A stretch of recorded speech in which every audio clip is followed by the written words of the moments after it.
استاذ کے پاس ایک بڑا کروڑپتی آدمی آیا، مالدار آدمی، ٹھیک ٹھاک مالدار۔ مالداروں کے بڑے مسائل ہو گئے ہیں آج کل، پتہ ہے آپ کو؟ مالداروں کے گھروں میں ایسے ایسے مسائل چل رہے ہیں کہ آپ کی سوچ کیوں ساری زندگی دولت کے پیچھے بھاگ بھاگ کے نا، جیب میں بھی دولت ہے، دل میں بھی دولت ہے، اتنا دولت۔ یہ جو بھاولپور کا واقعہ ہوا، لڑکیوں نے اپنی عزت کے جنازے نکالے یہ نمبروں کے چکر میں۔ کیوں بھائی؟ نمبر میں ایسی کیا بات ہے کہ آپ اپنی عزت بیچ دو پروفیسر کے سامنے؟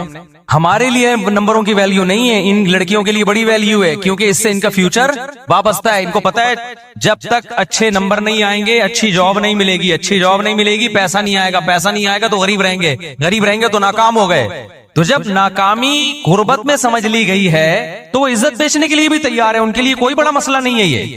وہ دوسرے کی جنسی تسکین کے لیے بھی تیار ہے، بس پکڑے نہ جائے، پتہ نہ چلے، چھپ کے سب کچھ ہو سکتا ہے۔ یہ ہماری یونیورسٹیوں نے ذہن بنایا ہے لوگوں کا کہ پیسہ ہی سب کچھ ہے، خدا کا خوف، اللہ، آخرت یہ یونیورسٹیوں کے ٹاپک ہی نہیں ہے۔ نہیں یہ بات میرا خیال ہے، مجھے بہت لوگوں نے کہا بھاولپور یونیورسٹی میں ایسا ہوا بیان دیں، میں نے کہا کیا بیان دیں؟ ایک یونیورسٹی میں ہو رہا ہو تو ہم بیان دیں نا، تو پتہ نہیں کہا کیا کیا ہو رہا ہے یونیورسٹیوں میں، تو بہت کچھ ہو رہا ہے۔ جب آپ نے دماغ یہ بنا دیا لڑکیوں کا کمپٹیشن، نمبر، ترقی ترقی ترقی ترقی، بس تو اس کا رزلٹ تو یہی نکلے گا۔ یورپ میں تو اس سے بھی آگے ہوتا ہے، آپ کیا سمجھ رہے ہو؟ ان کے لیے تو یہ چھوٹے چھوٹے مسائل ہیں، ان کے لیے تو یہ مسئلہ ہی نہیں ہے نا۔ اگر ان کو اس پہ وہ تو کہتے ہیں تو ہے، یہ تو پتہ نہیں چھوری باتیں، یہ پاکستانی لوگ اس طرح کی باتیں کر کے ڈپریشن میں جاتے ہیں، ان کے لیے تو یہ بہت چھوٹے مسائل ہیں۔ تو وہ تو اگر مرضی سے ہو رہا ہے وہ تو پھر سب کچھ جائز ہے ان کے یہاں۔ تو جب آپ نے ہر چیز، دولت کو، پیسے کو، عزت کو، شہرت کو، اور وہ نمبروں سے ہی ہو رہی ہے۔ ایک یونیورسٹی کے طالب علم یا طالبہ کے لیے سب سے زیادہ ویلیو کس کی ہے؟ نمبروں کی ہے۔ تو نمبر اس کو مل رہے ہیں تو آخرت کا کہاں سے خوف ہوگا اس کے دل میں؟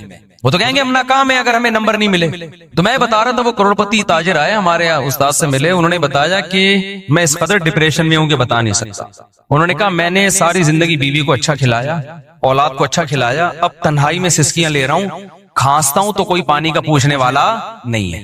سمجھ میں آ رہی ہے بات کہ نہیں آ رہی ہے؟ کھانستا ہوں نا، کوئی بیٹے کو یہ توفیق نہیں ملتی کہ پوچھ لے ابا پانی تو نہیں چاہیے، حالانکہ اس کے احسانات اپنی بیوی بچوں پہ ایک غریب آدمی سے کئی گنا زیادہ ہے۔ لیکن بیوی کو پیسہ کھلا کھلا کے پیسے کا ہوس دل میں ڈال دی، اتنا پیسہ ملا بیوی کو کہ وہ سمجھنے لگی کہ دنیا میں سب کچھ کیا ہوتا ہے پیسہ۔ خواہشات پوری ہو رہی ہیں نا، بچے بھی ایک آدھ، بچے زیادہ پیدا نہیں کیے تاکہ ان کو زیادہ پیسہ کھلاؤں میں، تو بچے بھی ایک آدھ ہیں، اب وہ ایک ہی، جب وہ بھی پیسے کا مریض ہے، اس کو پتا ہے میرے باپ نے نسل کیوں روکی ہے؟ پیسہ بچانے کے لیے۔ تو پیسہ بچانا اصل مقصد کائنات ہے، لہذا ہم بھی کیا کریں گے؟ پیسہ بچائیں گے۔ تو پیسہ تو بھائی اولاد پہ خرچ کرو تو بھی کم ہوتا ہے، باپ پہ خرچ کرو تو بھی کم ہوتا ہے۔ نہیں آئی کھوپڑی شریف میں بات؟ بھائی جب بچے روکے جائیں گے اس لیے کہ اولاد زیادہ ہوگی تو ان پہ خرچ ہوگا، جب خرچ ہوگا تو پیسے کم ہو جائیں گے، تو وہی فلسفہ تو ابا پہ بھی آتا ہے نا صادق، تو پھر ابا پہ بھی خرچ کرنے سے کم ہوتے ہیں تو بیٹے پہ خرچ کرنے سے بھی کم ہوتے ہیں، تو نسل روکو۔ تو جب یہ دماغ شریف میں بیٹھ گیا کہ پیسہ جتنا روکا جائے گا بڑھے گا، تو بھائی پھر تو غریب پہ خرچ کرو یا ابا پہ خرچ کرو، کم تو دونوں صورتوں میں ہو رہا ہے۔ کیوں نہیں سمجھ میں آ رہی؟ کاش میں کسی طرح نہ اپنی باتیں کھوپڑیوں میں ڈال دوں، مجھے سمجھ میں نہیں آتا میں سمجھاؤں کیسے؟ ایک ہی ٹاپک کو میں 20 سال سے چیخ رہا ہوں لیکن لوگ سمجھ نہیں پا رہے، یا میرے اندر طاقت نہیں ہے سمجھانے کی۔ خدا کی قسم مذہب کو فالو نہیں کیا نا، جو اسلام کہہ رہے ہیں نا آنکھ بند کر کے مانتے چلے جاؤ، اس سے تمہاری دنیا جنت بن جائے گی، آخرت تو بعد میں۔ ہم نے تو علماء کو دیکھا ہے خدا کی قسم جیب میں تھیلا نہیں ہے، ایسے خوش ہیں اتنے۔ ہم پیغمبر سے بڑھ کر کون ہوگا؟ ہمارے نبی کے گھر میں 40 دن کھانے کو روٹی نہیں، چولہا نہیں جلتا، 9 بیویاں، بیوہ سے شادی، اور اس کے یتیم بچے لے کے پال رہے ہیں۔ ایسا نبی نسل روکنے کا حکم دے گا تمہیں؟ ابے کیا ہو گیا؟ دیکھو ایک نبی ہے جو غربت کی انتہا کو پہنچا ہوا ہے، وہ شادی بھی کتنی کر رہا ہے؟ 9 بیویاں ایٹ اے ٹائم، ان کے خرچے 9 گنا بڑھ گئے نا ہم لوگوں سے، اور اپنی نسل بھی نہیں روک رہے۔ وہ تو اللہ نے آپ کو اولاد نہیں دی، اس میں بڑی حکمتیں تھیں، تاکہ نبی کی اولاد میں بیٹا نہیں اللہ نے دیا نا، بیٹے ہوئے تو کیونکہ آپ آخری نبی ہیں، کیونکہ جو نسل چلتی ہے نا پیغمبروں کی وہ تو ساری اولادوں میں چلتی ہے نا، تو اللہ نے آپ کو نرینہ اولاد کو زندہ ہی نہیں رکھا تاکہ نبوت کا بالکل دروازہ بند ہو جائے، کوئی آپ کی نرینہ اولاد ہو ہی نہیں کہ تاکہ کوئی بات میں کہہ سکے کہ نبی آ سکتا ہے، نہیں، اس میں بڑی حکمتیں تھیں۔ لیکن ہمارے نبی غربت کی انتہا پہ شادیاں بھی کتنی کر رہے ہیں؟ 9 بیویاں، اور ایک ام سلمہ جو بیوہ تھی ان سے بھی نکاح کیا. انہوں نے کہا کہ کم ہو جائیں گے, بلکہ نبی نے فرمایا صدقہ کرنے سے مال کم نہیں ہوتا بلکہ بڑھتا ہے. اوپر والا ہاتھ اللہ کو نیچے والے ہاتھ سے زیادہ محبوب ہے. اس لیے مسلمان ہم نے علماء کو دیکھے ایک دھیلا بھی جیب میں نہیں ہے, ٹینشن میں پھر بھی نہیں ہے, خرچ پھر بھی کر رہے ہیں. ہمارے نبی تو غریب آتا تھا ادھار لے کے دے دیتے اس کو. کتنے صحابہ ایسے ہیں کہ شہادت کے وقت پتا چلا کروڑوں روپے قرضہ تھا ان کے اوپر, وہ قرضہ پھر ان کی وراثتوں سے نکلا. امام بخاری نے ایک باب باندھا ہے کہ مجاہد کے مال میں برکت, مجاہد کے مال میں برکت. وہ صحابی رسول ساری زندگی جہاد میں گزری, تو جہادی سامان کے لیے ضرورت ہوتی تھی, وہ قرضہ لیتے تھے. اللہ نے ان کے مال میں اتنی برکت دی کہ ان کی کروڑوں روپے کی قرضے ان کے انتقال کے بعد ادا ہو گئے. تو خرچ کرنا سیکھو میرے بھائی, خرچ کرنا سیکھو. تمہارا جب تم خرچ کرو گے نا اپنے بچوں پہ, اولاد زیادہ ہوگی, بیوی پہ بھی بچوں پہ بھی, ان کو بھی خرچ کرنا سکھاؤ. ان کو بولو بیٹا پیسہ ویسا کچھ نہیں ہوتا, پیسہ جمع کرنے کی چیز نہیں ہے, پیسہ کیا کرنا ہے, خرچ کرنا سکھاؤ. جب تک آپ کے پاس 2 ہاتھ اور 2 پاؤں سلامت ہیں, سورس آف انکم ہے آپ کے پاس. اب سورس آف انکم, رزق کے جو دروازے ہیں نا وہ ہمیں نہیں پتا ہوتا کس کے لیے کہاں سے کھلے ہیں. آپ جتنی بھی محنت کرو, رزق کے دروازے کس کے ہاتھ میں ہیں.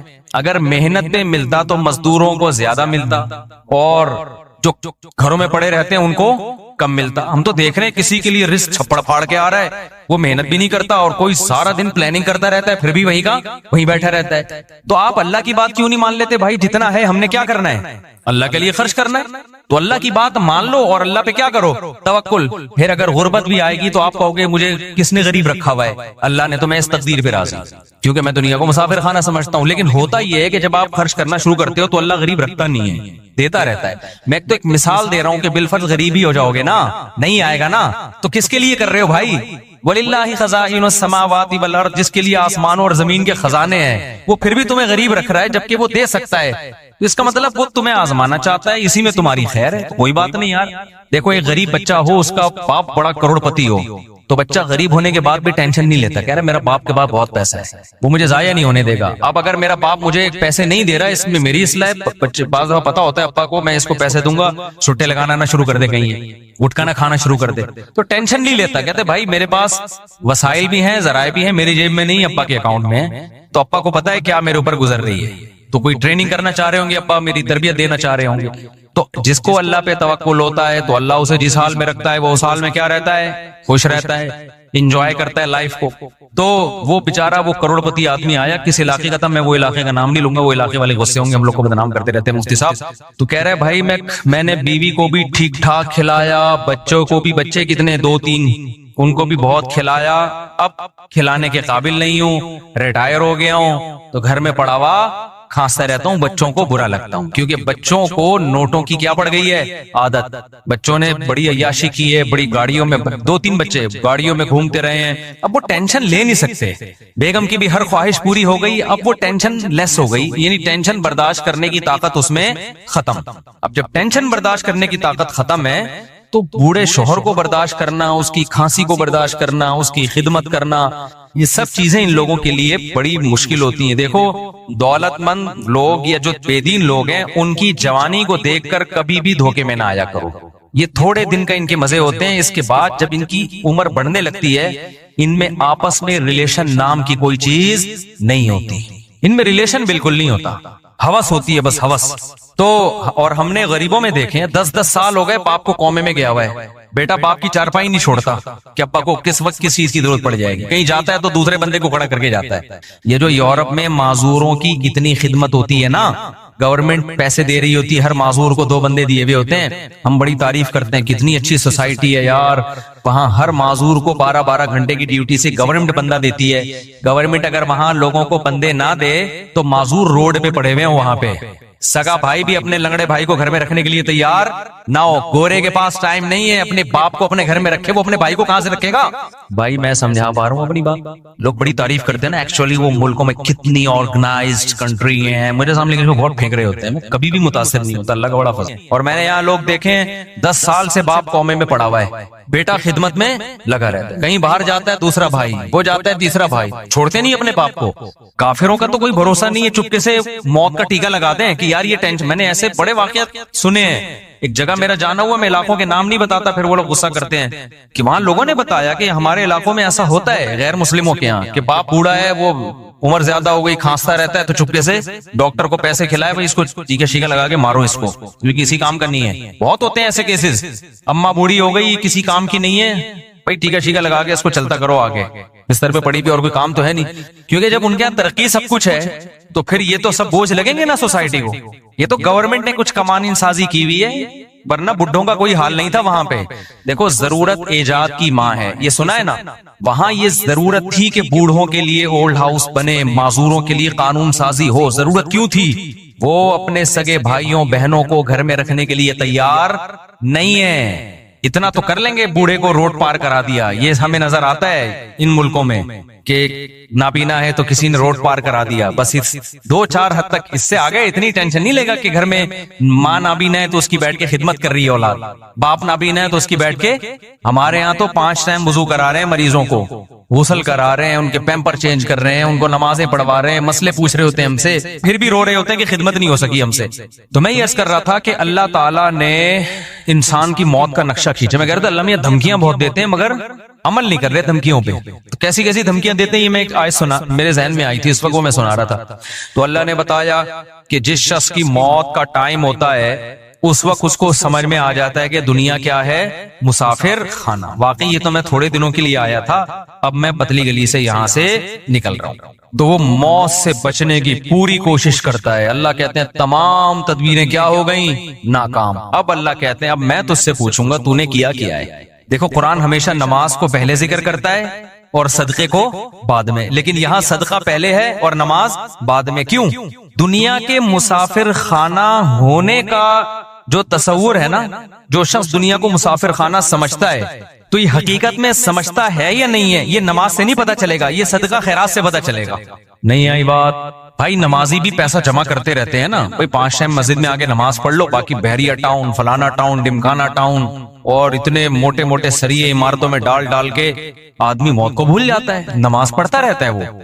آپ دنیا کو مسافر خانہ سمجھتے ہو یا نہیں سمجھتے, یہ نماز سے پتا نہیں چلتا. کیونکہ بہت سے نمازی ہیں جن کے دل میں دنیا کی محبت کے گٹر ابل رہے ہوتے ہیں. وہ کہتے ہیں پیسہ نہیں جانا چاہیے ہماری جیب سے, کیونکہ ان کے ذہن میں تصور یہ ہے کہ ہم نے ہمیشہ اس دنیا میں رہنا ہے. تو بھی تو اتنی زیادہ انویسٹمنٹ کر رہے ہوتے ہیں. پچھلی امتوں میں جو پیغمبر تھے انہوں نے اپنی قوم سے کیا کہا, وَتَتَّخِذُونَ مَصَانِعَ لَعَلَّكُمْ تَخْلُدُونَ. اپنی قوم سے کہا تم لوگ گھر ایسے بناتے ہو جیسے تم نے اس میں ہمیشہ رہنا ہے. پیغمبر نے یہ نہیں کہا کہ تم حرام پیسوں سے گھر بنا رہے ہو, پیغمبر نے یہ نہیں کہا تم چوری کے پیسوں سے گھر بنا رہے ہو, رشوت کے پیسوں سے بنا رہے ہو, نہ حلال پیسوں سے بنا رہے تھے. لیکن پیغمبر کو اعتراض یہ تھا کہ اتنے مضبوط بنا رہے ہو جیسے تم نے یہاں سے کبھی مرنا ہے ہی نہیں. میں سمجھا پا رہا ہوں, یعنی پیغمبر کو اس پہ اشکال ہو رہا ہے, حالانکہ ان لوگوں کی عمریں ہم سے بہت لمبی تھیں, ان لوگوں کی ایج ہم لوگوں سے بہت زیادہ لمبی تھی, پھر بھی پیغمبر ان سے کہہ رہے ہیں تم اتنے مضبوط گھر بناتے ہو کہ جیسے تم نے یہاں ہمیشہ رہنا ہے. میں کہتا ہوں وہ پیغمبر ہم لوگوں کے بنگلوں کو دیکھ لیں جو ہم 60 سال کی عمر میں بنا رہے ہوتے ہیں, 60 سال 65 سال کی عمر میں ابا ذرا اسٹیبل ہو گئے نا, اب کہتے ہیں اب میں اپنا ذاتی گھر بناؤں گا. تو وہ پیغمبر اگر ہم لوگوں کو آ کے دیکھ لیں, ابے تو کتنا کنکریٹ ڈال رہا ہے اس میں, اتنا موٹا سریا ڈال رہا ہے, اور تیری عمر رہ گئی ہے 5 6 10 سال بمشکل, کروڑوں روپے تو اس میں پھونک دیے تو نے, تو ان کو ہم پہ کتنا اعتراض ہوتا ہوگا. یہ باتیں میری بھی سمجھ میں نہیں شاید آ رہی, آپ کی بھی نہیں آ رہی, لیکن جب آنکھ بند ہونے لگے گی تو ٹھا کر کے سمجھ میں آ جائیں گے. کہیں گے یار زبردست باتیں کر کے گئے تھے مفتی طارق مسعود صاحب, بالکل ایک دم زبردست. میں جا رہا ہوں یار, کدھر 2-3 کروڑ تو ادھر پھونک دیا میں نے, اتنا بڑا بنگلہ بنا لیا یار. 2 فٹ کی قبر ہے میری, 6 فٹ کی 7 فٹ کی قبر ہے جس میں میں نے بھی جانے میں کیا ہے. تو پھر بھی میں بار بار کہتا ہوں میں گھر بنانے کے خلاف نہیں ہوں, اللہ نے بہت دیا تو بنا لو بچوں کے لیے. ایسا نہ ہو قبر پہ کھڑے ہو کے لات مار رہے ہیں عباس اسپیڈ سے پیدا, تو مفتی صاحب کا بیان سن کے اتنے کر دیے ہمیں روڈ پہ چھوڑ کے چلے گئے ہو آپ. لیکن کوئی تو حد ہونی چاہیے نا, کہیں تو بریک لگے. یہاں تو بریک ہی نہیں لگ رہی ہے, بریک ہی نہیں لگ رہی ہے. دیواروں سے دل لگایا ہوا ہے, اینٹوں سے دل لگا. بچوں کو بھی یاد رکھو تم نے ان کے لیے پراپرٹی بنا دی, مگر پراپرٹی کی محبت ان کے دل سے اگر ختم نہیں کی, خدا کی قسم اس پراپرٹی کا ان کو 2 ٹکے کا فائدہ نہیں ہوگا. کیونکہ جتنی پراپرٹی ان کو ملے گی ان کو یہ محسوس ہوگا ہماری ضرورت اس سے 10 گنا زیادہ. ابا صرف 10 کروڑ روپے چھوڑ کر گئے, حالانکہ ضرورت تو ہمیں 1 ارب روپے کی ہے. کم چھوڑ گئے, وہ ٹینشن میں ہی رہیں گے ساری زندگی. دیکھو میرے ابا میرے لیے پراپرٹی چھوڑ کر گئے تھے, خدا کی قسم ہمیں یہ احساس ہو رہا تھا ہمیں ضرورت تو 5 روپے کی بھی نہیں ہے, ابا پتہ نہیں کیوں اتنے چھوڑ کے چلے گئے ہمارے لیے. نہیں یہ بات میرا خیال ہے, کیونکہ ہمارے ابا نے پراپرٹی کو اتنا فوکس نہیں کیا تھا جتنا ہماری دینی تربیت کو فوکس کیا تھا انہوں نے. نتیجہ یہ نکلا کہ ابا ہمارے لیے جب کچھ چھوڑ کر گئے تو ہمیں یہ رہتا یار اتنا ہمیں ضرورت تو کیوں ضرورت نہیں تھی. میں کہہ رہا تھا یار ہمیں تو مدرسے سے 4000 روپے تنخواہ ملتی ہے, تو ہمیں تو اس میں ناشتہ بھی ہو جاتا ہے. 2000 کی سن 2001 کی بات کر رہا ہوں, اس میں میرا کھانا بھی ہو جاتا ہے, رات کا کھانا بھی ہو جاتا ہے, اور سر چھپانے کی جگہ مجھے ویسے ہی ملی ہوئی. ابا نے گھر جو ہے تو اس میں ہم رہتے تو ہے نا, نہیں ابا نکال دیں گے تو مدرسے والے استاد رکھ لیا تھا, وہ کہیں ٹھکانہ دے دیں گے, تو ضرورت تو اس کی بھی نہیں ہے. تو مجھے ایسا لگ رہا تھا ابا پتہ نہیں اتنے لاکھ کا پلاٹ کیوں چھوڑ کے چلے گئے ہمارے لیے. تو ہمیں وہ اضافی کیا لگ رہا تھا, ابا کا احسان لگ رہا تھا, یار اتنا احسان کر دیا. حالانکہ ہم اتنے سارے بہن بھائی ماشاءاللہ, تو اس میں برکت بھی ہو گئی. لیکن اگر آپ نے آج ماں باپ فوکس کر رہے ہیں پیسے کو کہ بچے کو کماؤ پوت بناؤ, پیسہ کی ایک وادی دے دی جائے, آپ یہ سمجھتے ہو نا کہ یار دیکھیں ہم میں سے ہر شخص یہ سمجھتا ہے اگر میں ایکچولی اتنے پیسے آ گئے نا تو میں سکون سے بیٹھ جاؤں گا, پھر میری نیڈ بس یہ دعا کریں میرے پاس اتنے آ جائیں. او بھائی ابھی اتنے ہیں نہیں, اس لیے تجھے لگ رہا ہے اتنے آئیں گے تو تجھے سکون آ جائے گا.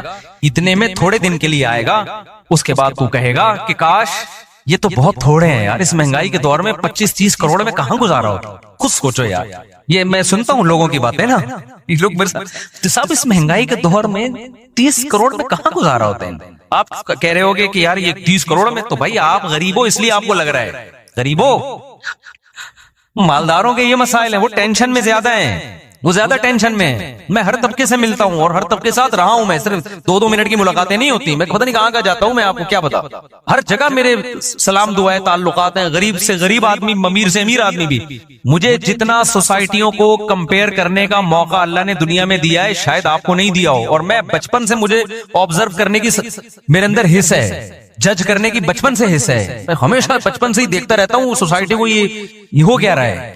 اس کو آپ کچھ بھی کہہ سکتے ہیں کہ یہ بیماری کہہ سکتے ہیں, یہ کچھ بھی کہہ سکتی ہے. مجھے بچپن سے کہ جب بھی آتا ہوں میں دیکھتا ہوں یہ کیا ہے. میں گھروں میں گیا, ان کے بڈھا باپ پڑا ہوا ہے, کما کے کھلا دیا, اب جب بڈھا ہو گیا تو نہ بچے اس کو پوچھ رہے ہیں. ایسے میں نے خود اپنی زندگی میں ابا دیکھے ہیں, نہ بیگم پوچھ رہی ہے نہ بچے پوچھ رہے ہیں. رو رہا ہے میرے سامنے آنسوؤں سے, کہہ رہا ہے یہ گھر میں نے ان کو بنا کے دیا, باہر ملک جا کے پیسہ بھیجتا رہا, یہ کھاتے رہے, بڈھا ہو کے جب ریٹائر ہو کے آیا ہوں اب میں کسی کام کا نہیں ہوں. اب میں کوئی آرڈر دیتا ہوں نا, تھوڑی اونچی آواز میں بات کر لوں تو ان کے ماتھے پہ لکیریں آ جاتی ہیں, ان کے ماتھے پہ لکیریں آ جاتی ہیں کہ ہم سے بات کیوں تمیز سے نہیں کر رہے والد صاحب. سمجھ رہے ہو کہ نہیں سمجھ رہے. تو یہ تو اللہ نے ہمیں مدرسوں میں بھیج دیا, تو بھائی ہم تھوڑے بہت ٹوٹے پھوٹے کچھ انسان کے بچے بنے نہیں بنے, لیکن اتنا پتا چل گیا کہ انسان کے بچے کی ڈیفینیشن کیا ہے. ٹھیک ہے, ہمارے یہاں تو پبلک کو یہی نہیں پتا انسان کا بچہ کہتے کس کو ہے. تو اللہ میاں نے کیا کہا, اللہ کہتے ہیں اب تو مر رہا ہے, سورہ قیامہ میں نا اللہ کہتے ہیں اب تو کیا ہو رہا ہے, مر رہا ہے. اب تجھے پتا چل گیا کہ مسافر خانہ تھا یا نہیں تھا.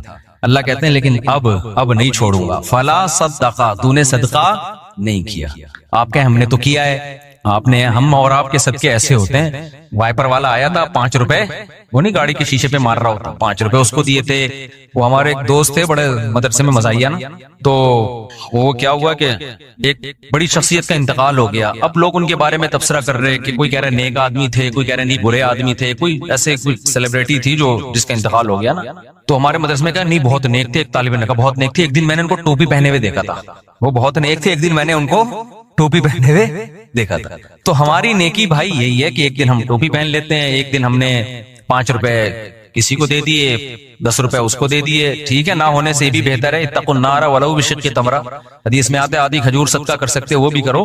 لیکن اس سے یہ ثابت نہیں ہوتا کہ آپ دنیا کو کیا سمجھتے ہو, مسافر خانہ. مسافر خانہ ہونے کا جب پتہ چلتا ہے, جب روکڑا جب آپ کی جیب سے نکلے تو تھوڑا سا دل پہ آپ کے آرے چلیں کہ یہ کیا ہو گیا یار, یہ تو سچی مچی کا اللہ پہ ایمان لے آیا میں ہے. جس کا سچی مچی کا ایمان ہوتا ہے وہی